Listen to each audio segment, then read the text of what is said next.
अस्सलाम वालेकुम। 10th class. आज हमारा टॉपिक है मसल्स एंड मूवमेंट। कि मतलब हमने पीछे पढ़ा कि मसल्स होते हैं जो कि हमारे बोन्स के साथ अटैच होते हैं और हमें मूव करने में मदद करते हैं, लेकिन ये मूवमेंट होती कैसे है ये आज हम पढ़ेंगे। तो इसको पढ़ने से पहले हम डायग्राम को समझ लेते हैं जो इन्होंने हमें दी हुई है। उस डायग्राम में इन्होंने हमें एक मसल्स की मूवमेंट को शो किया हुआ है।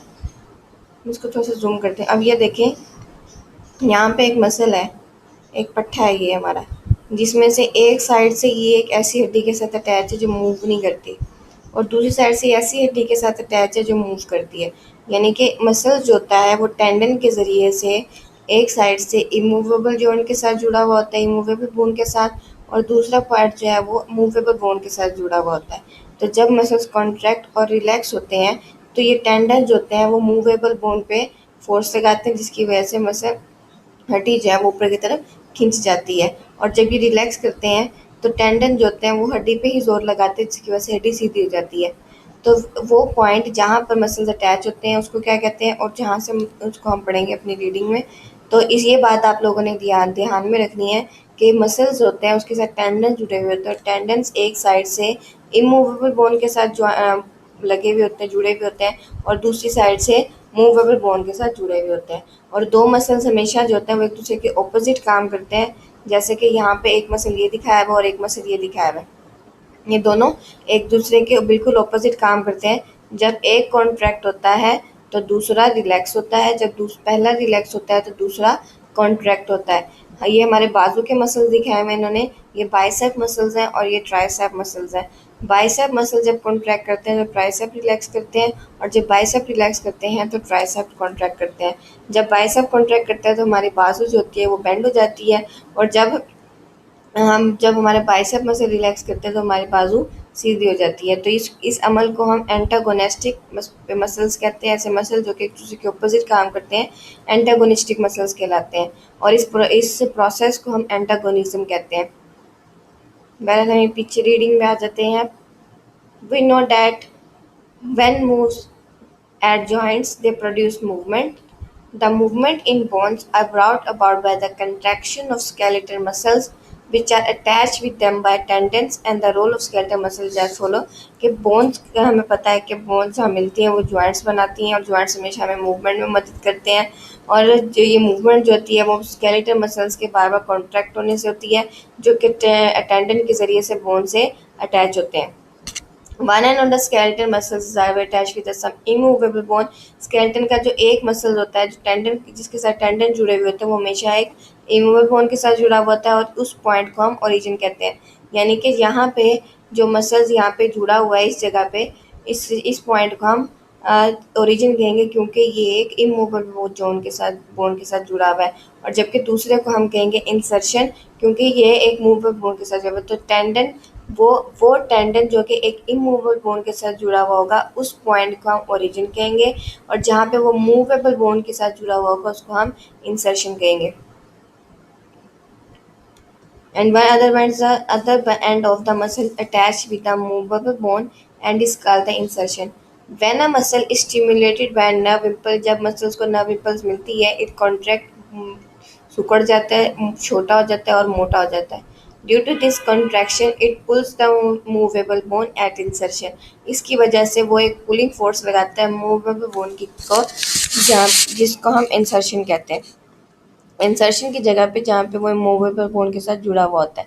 Skeletal muscles are usually in pair of antagonists. Skeletal muscles हमेशा पेयर के सूरत में काम करते हैं। एंटागोनिस्टिक पेयर में दोनों मसल जो होता है वो एक दूसरे के ऑपोजिट जॉब करते हैं। When one muscles contract the other relax, and this phenomena is known as the antagonism and antagonistic action. कि एक मसल रिलैक्स करता है और दूसरा कॉन्ट्रैक्ट करता है, और इस प्रोसेस को हम एंटागोनिज्म कहते हैं।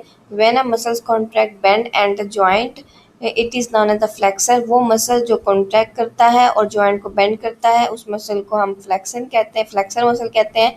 और ये प्रोसेस जो होता है इसको हम इस मूवमेंट को फ्लेक्शन कहते हैं। यानी कि जैसे यहाँ पे ये मसल जो है रिलैक्स हो रहा है, और ये मसल जो कॉन्ट्रैक्ट हो रहा है उसके कॉन्ट्रैक्ट होने से ये बेंड हो रहा है, तो इस प्रोसेस को इसको हम कहेंगे फ्लेक्सर मसल। और यहाँ पे जो है ये रिलैक्स हो रहा है और जॉइंट को सीधा कर रहा है, वो वो मूवमेंट जिसमें एक मसल्स कॉन्ट्रैक्ट हो और जिसकी वजह से जॉइंट बेंड हो जाए उसको हम कहते हैं फ्लेक्सर। जैसे कि यहाँ पे ये फ्लेक्सर मूवमेंट है।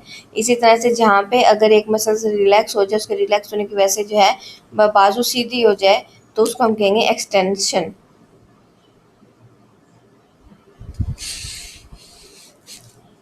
When a muscles contract and straight the joint, it is known as the extensor muscles, and the movement is called the extension. For example, following is an example of antagonistic action of a pair of skeletal muscle.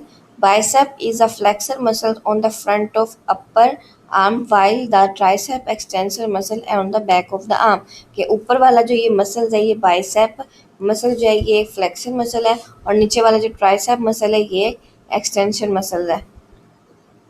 यानी कि जब ऊपर वाला bicep muscle contract होता है तो joint bend हो जाता है, और इसको हम कहते हैं फ्लेक्शन। और नीचे वाला जब ये ट्राइसेप कॉन्ट्रैक्ट होता है तो मसल सीधा हो जाता है, तो इसको हम कहेंगे extension. Both this muscles at the origin at the pectoral girdle. ये जो पेक्टोरल ग्रीडल है यहाँ पे ये दोनों का इंसर्शन ओरिजिन है यहाँ पे, और इंसर्शन जो है वो दोनों बोन का वो फोर आर्म पे है।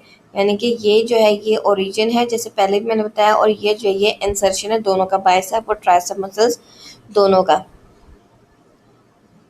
When the bicep contract, the forearm is pulled upward। जब बाइसेप मसल कॉन्ट्रैक्ट होता है तो ये मसल बोन जो है वो ऊपर की तरफ मूव करती है, ऊपर की तरफ खींचता है। It is a flexion elbow जो है during the flexion tricep muscle relax. इस दौरान फ्लेक्शन मसल के ट्राइसेप मसल जो होता है वो रिलैक्स होता है और ट्राइसेप मसल कॉन्ट्रैक्ट होता है, फोर आर्म जो है वो ऊपर की तरफ खींचा चला जाता है। It is extension at elbow joint during it bicep muscles relax. Bicep muscle relax होते हैं, और in this bicep and tricep make antagonistic pair, क्योंकि दोनों ही एक दूसरे के ऑपोजिट काम कर रहे हैं। जब बाइसेप रिलैक्स हो रहा है तो ट्राइसेप कॉन्ट्रैक्ट हो रहा है, जब ट्राइसेप कॉन्ट्रैक्ट हो रहा है तो बाइसेप रिलैक्स हो रहा है। दोनों एक दूसरे के ऑपोजिट काम कर रहे हैं, इसलिए एक एंटागोनिस्टिक पेयर की एग्जाम्पल है ये। इसी तरह से बहुत सारे पेयर जो हैं वो हमारे बाकी जगहों पर भी बने हुए हैं, बाकी जॉइंट्स पे भी, और जो कि हमें तकरीबन provide for almost all the movement of skeleton, जो कि हमारे स्केलेटन को तकरीबन सारी हरकत मुहैया करते हैं। ठीक हो गया, डायग्राम भी मैंने एक्सप्लेन कर दिया। उसके अलावा जो आपके शॉर्ट क्वेश्चंस हैं वो आप लोग देख लेना, इसी में होंगे, आपको मिल जाएंगे, और जो चीज़ समझ नहीं आए आप मुझसे